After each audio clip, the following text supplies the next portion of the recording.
Sam? Sam Amick, USA Today. Kevin, you talk about the last 2 weeks being intense. There's a lot of layers to a decision like this, but when you get near the end and you got clarity, what thoughts and emotions drove you to the decision the most? I just felt like this group of guys, when they came in to see me, everything was real. You hear, on the outside looking in, you hear nothing but great things about this organization, and you never know how it is until you get face-to-face with these guys. So to see Steph, Clay, Draymond, Andre walk in the house I was at, it was I could tell they were about business. And, like I said, they were a huge family walking in. Everybody was excited, and, the conversation was just effortless. So it was a great fit, and I felt like this was the best fit for me. Monty. Monty Poole, CSN Bay Area. Kevin, in your letter that you wrote describing your decision to come to the Warriors, you mentioned some things about your growth as an individual, as a man, and so forth. Could you elaborate on just what you mean in terms of what this area might be able to help you with in that area?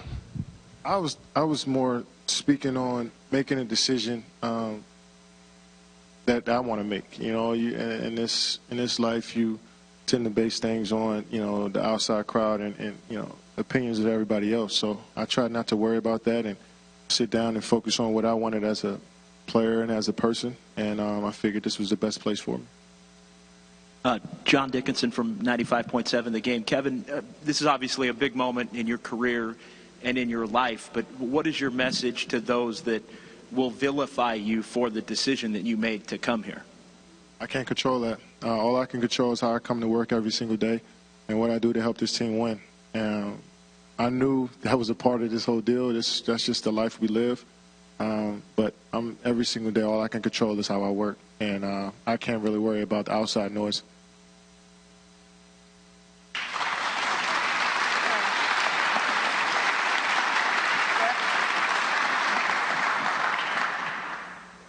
Kevin, Janie McCauley from the Associated Press. What was your conversation like with Jerry West? A lot's been made out of that, but maybe what were some of the things you asked him and some of the things he shed light on for you? We just talked about the Warriors and how I'd be a great fit and how I would love the guys and the whole organization.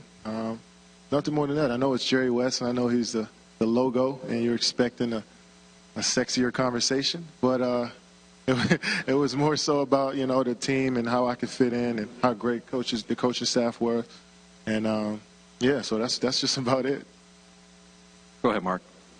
Mark Spears, ESPN's The Undefeated. Kevin, I remember before or after your last game here, you said that these three guys up front were going to be the guys you made a decision with. Did you really delve in with your father and your two guys here, and or did you come up on a final decision yourself? And when did you make that decision, and what was that call like to OKC? Oh yeah, we sat down and went through the pros and cons of every team, every situation, and we looked at it all. But they were there to support me, to be there for me, and I trusted them. And then I think the night before 4th of July, we were talking, and I was just torn, and I told him I wanted to sleep on it. And when I woke up at about 7 o'clock in the morning, and I walked in their rooms. They were all asleep, and I woke them up, and I just said, I want to go to the Warriors. And we all gave each other hugs, and we moved on from there. We knew all this, a lot of attention was going to come with it, but we just stuck to what I wanted to do, and we moved on. And that call to Oklahoma City was the hardest thing I ever had to do in my life, and tears were shed, but this is, like I said, is a new journey for me. It's testing the unknown, and I trusted my gut, I trusted my instincts, and it's an unpopular decision, but I can live with it. It's not unpopular here. Yeah, to you guys it's not. To the rest of it.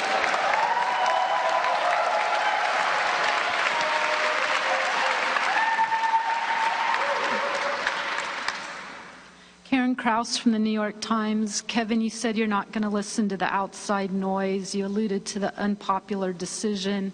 What is your response to those who are saying that you're trying to take a shortcut to a championship? Nothing is in this league is easy. There's no shortcuts. We still got 82 games to play. It's an adjustment period. I think this was the hardest road you know, because I don't know anybody here. I've never lived in this community, never played, you know, for this team, and I took a leap. You know, Steph was one guy that said, you know, text me a couple days before and was like, you know, just trust what we're saying. And, you know, it took me a couple hours to really think about that. And, you know, it's hard for me to just trust somebody I just met and just talked to and making this huge change. But like I said, I went with my gut and my instincts, and I trusted this situation. And it's not the easy situation because I'm out of my comfort zone. So, like I said, I'm looking forward to learning and getting better every single day. And I know it's going to be ups and downs throughout the season. I know we're expected to be perfect every single day, but I know that's not realistic. And you know, so I'm super excited, man. I'm pumped to get started.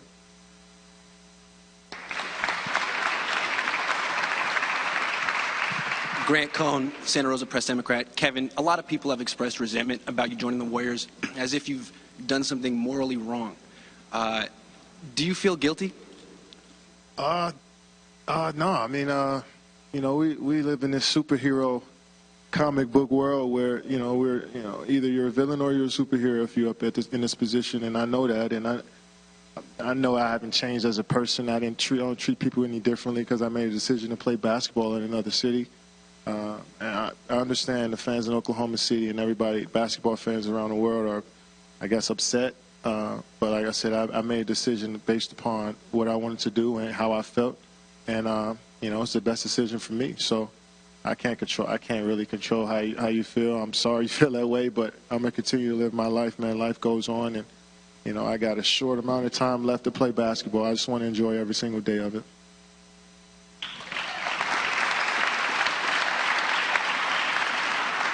Kevin, Tim Kawakami, San Jose Mercury News. We first started hearing about, maybe writing about this possibility 2 years ago, maybe even longer than that.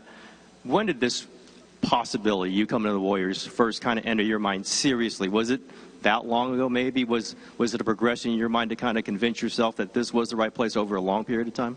I think at 7 o'clock on July 4th, I knew this was a possibility. And, yeah, like I said, I've been in Oklahoma City for 8 years, been with that organization for 9 years, and it was the toughest day of my life. But, you know, I figured that it was a time for me to, you know, try something new and try a new challenge. And it's, you know, no better place to do it than here. Ethan Strauss, ESPN. I wonder how big a factor were the relationships you had with players on this team before you made this decision? Like, does it happen without Draymond? Does it happen without some of the other guys on the team? I wanted to see those guys face to face, so the meeting that they had was very important. You know, I wanted to look Steph in his eyes and ask him how he felt about a guy like me joining this team, and the rest of the guys, and Clay. And you know, Clay, I didn't expect him to be here. I didn't think he. We didn't either. Yeah, we never know. He texted me. I didn't know he had a phone, so. So you figured him out pretty quick. Yeah, so he exceeded my expectations as a person. But yeah, those guys, like I said, they came in. You know, it felt like they were hand in hand, and they just wanted to let me know how much I would, you know, fit in with their group personality-wise. And they're different guys, but they all come together and make it work. So, yeah, like I said, it was natural, it was authentic. It was real, and you know, I just felt like I needed to be a part of it. Jordan Ramirez with Warriors World. Kevin, how important specifically was your relationship with Andre Iguodala? It was reported that he got very emotional in that meeting, and also Ron Adamson, sitting to my right here. How important was your relationship with him? Because you've spoken very highly of him in the past. Ron Adams was the only reason why I came. Yes. Finally, the truth. Yeah, simple as that. But Andre was huge, you know. He spilled it out. He just, you know, he said that, you know, it would be the most fun you'll have in your life, you know. And the guys all love to play basketball. They love each other. They love the environment. And he was just real, man. And I believed him. You know, he was genuine. And Ronnie just, you know, playing under him for a couple of years in OKC just taught me so much about the game of basketball. I'm excited to get back on the floor with him as well. Bob, when does Ron Adams' extension kick in? Yeah, we're going to talk about that in 15 minutes. Kevin, Ann Killian with the San Francisco Chronicle. You talked about your existing relationships with members of the Warriors. 3/5 of the starting lineup, assuming Steve starts you, will be on the Olympic team, and I'm wondering how much that experience will go toward bonding, getting the chemistry going, kind of jump starting next season. Oh, it definitely helps. It helps, just being around Clay and Draymond for a month. I know what that experience is like, and I know how close it brought me and a few guys in 2012. So to have, two teammates part of this experience with me, it's going to be amazing. So just getting to know them outside of basketball. I know all about them on the basketball court, but as people, I'm looking forward to getting to know them even more. Go ahead, Scott. Yeah. Scott Osler, San Francisco Chronicle. Kevin, you're coming to a team with a different style, kind of a unique style of play. How's that adjustment going to work? How long is it going to take, and how hard is it going to be to make that adjustment? However long it takes. You don't want to put a time limit on it, but I'm a veteran player in this league, and I feel like I know the game pretty well. I still got a lot to learn. But, I'm just going to listen as much as I can and try to get things as quickly as possible and just be me, man. They told me, just to be myself, man. I don't want to go out there and try to be extra vocal or be too quiet or, not shoot the shots that I normally shoot. And, I just want to be myself and enjoy this process. And I know it's going to take some time because it's all fresh and new, but, it's going to be all worth it. Go ahead, Mark. Kevin, have you had a chance to talk to Russell Westbrook yet? And also, what could you say about where that relationship truly was at the end of your tenure there? Yeah, I talked to him. Obviously, it's tough. We were teammates for so long and had a lot of great memories. And, I'm sure he wasn't happy about the decision, but he respected it as my friend. And the relationship was great. We had great years, man. It's something that you'll never take away from us. But like I said, I wanted a new chapter in my life. I felt like it was time for it, and I made this decision. And like I couldn't consider totally everybody's feelings at this point because it'd be hard to. So I just tried to focus on me, but also realize the relationships that I had. I still wanted those to be.